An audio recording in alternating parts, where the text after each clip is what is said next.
Now, I am going to discuss the lift force. Lift force is a mechanical force.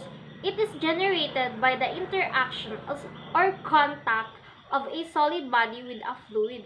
It is either gas or liquid. So, I have here an example illustration of an airplane wing. So, kapag yung fluid is dumaan sa isang object, so, for example, this is an airplane wing that moves through the stationary of fluid. So, yung fluid is nag-exert siya ng force doon sa object. When the component is acting on the same direction of the fluid flow, it is called drag. So, kapag yung component naman acting perpendicular of its direction of fluid flow, or paganyan o perpendicular, it is called lift force. So, yung lift produces airfoils is obvious na nakikita sa airplane wings and also sa iba't ibang applications rin katulad ng wind turbine, blades, or propeller blades. So, may iba't ibang uri and size ng airfoils. This is the examples of airfoils. Airfoil profiles can be defined using different parameters. So, as we can see, this is what we call leading edge, this part, and this part is the trailing edge. So if we draw a line between leading edge and trailing edge, it is called chord line. So kapag naman yung angle between the chord line and the distance flow, it is called angle of attack.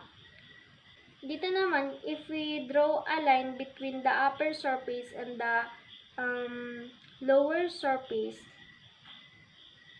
this line is called camber line. Angle of attack and camber has a large influence because sila yung nag-generate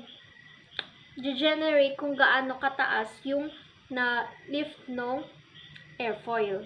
So, paano nga ba nag-generate ng force ang shape ng airfoils para ma-lift yung heavy aircraft doon sa ground? As the fluid flows around the airfoils, nagre-create siya ng types of shear. First, we have the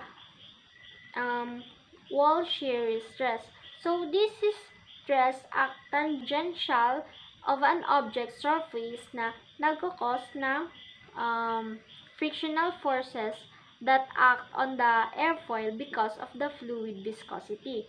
So, next is the pressure shear stress. They act perpendicular to the object surface na nagkakos kung paano na didistribute yung pressure around it. Lift is the result of the two stress in the direction perpendicular to the flow. Ngayon, aalamin natin kung saan ang gagaling ang pressure distribution according dito sa Bernoulli's principle. So, this is an example of Bernoulli's principle.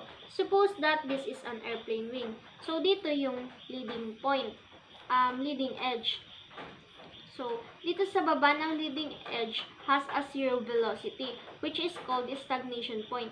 Sa ibabaw naman ng stagnation point, or sa ibabaw ng surface, has high velocity of an airflow. So, sinasabi sa Bernoulli's principle na kapag mataas ang velocity ng isang fluid, ibig sabihin mababa ang pressure.